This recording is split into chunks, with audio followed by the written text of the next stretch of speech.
For more, we're now joined live by Dr. Robert Gutsche, senior lecturer at Lancaster University. Now, Theresa May stands with one foot out of the door at this point. So was there really any point in the two of them holding talks today? Well, certainly Donald Trump kind of made reference to that and suggested that she stick around a little bit longer. Certainly that's not going to happen. It is worth having some conversation, but really this isn't about stamping out some real agreements for the long term. This is much about the showmanship of a president, the showmanship of a queen, and it's the continuation of establishment power in both of these nations. Both of these nations are very similar, in fact, at this point. The UK going very conservative in its Islamophobia and its positions there. And the United States, very similar policy. So this was just much about showing off as it was actually stamping out some real deals. You mentioned Trump joking about that trade deal. Now, he said at the press conference that an absolutely tremendous trade deal can be struck between the two countries. Do you think that those comments could possibly fuel a more hardline approach to Brexit from whoever ends up coming after May? Well, Brexit has really undermined a lot of the international power of the UK, despite what their own leaders will say. They're so busy every single day trying to figure out how to leave the European Union, what that's going to look like, that I can't imagine they won't be exhausted when they get to the negotiation table about specific, trade deals. And certainly there is some pushback about some things that Donald Trump wants, certain types of chicken, for instance, and how they're being prepared, being brought over. He wants the consumers to decide what they will purchase or not, and he's made that quite clear. But when it comes to the negotiation table, there are so many things yet to be understood about what it's going to mean about leaving the EU that the U.S. might just get a little bit more than it's bargained for because of that weakness. Trump also said today that either Boris Johnson or Foreign Secretary Jeremy Hunt would do a great job as PM. Do you think that such an endorsement from Trump is actually a help or a hindrance to those candidates?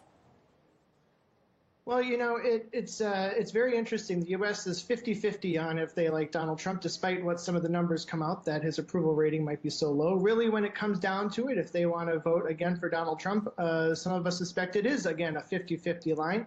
It's the same thing in the United Kingdom. When you talk to people, particularly in England, where I live, up in northern England especially, they're very pro-Trump. They like that sort of talk. They like his approach. They like the idea that he supports this idea of Brexit.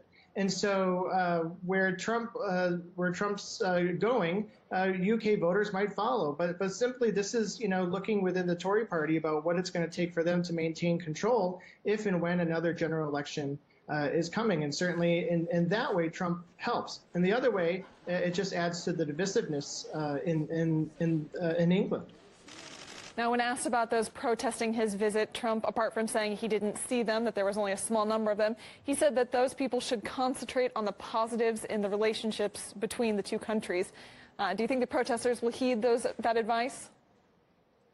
No, I mean, I think the people who go out to protest Donald Trump are pretty strong in their opinions. There's not much that's going to sway them. And quite frankly, Donald Trump doesn't help himself by the way that he says that he just doesn't see opposition. Although after these many years, you maybe start to think that he doesn't actually see opposition in a different sort of delusional reality than the rest of us. Certainly there are thousands of people who are protesting. That's been a long time coming. Certainly in his own country, there are thousands of people protesting, and he just doesn't listen to that opposition. Again, his supporters like that. His supporters, both in the United States and in England, seem to like that sort of approach of, if I don't like it, I don't see it. Both Trump and May praised that special relationship between the two countries at the press conference, but that really has had a bit of a battering of late. Would you say that this visit may have improved that? Well, I think we need to be clear about what the special relationship really is. And it's not just about trade, and it's not just about diplomatic relations. It's also about military and intelligence. And so these are the things that they're not standing behind the podium and saying, we're great supporters of taking military action here or there, or in sales or purchasing of military weapons, both nations selling immense amounts of military weaponry.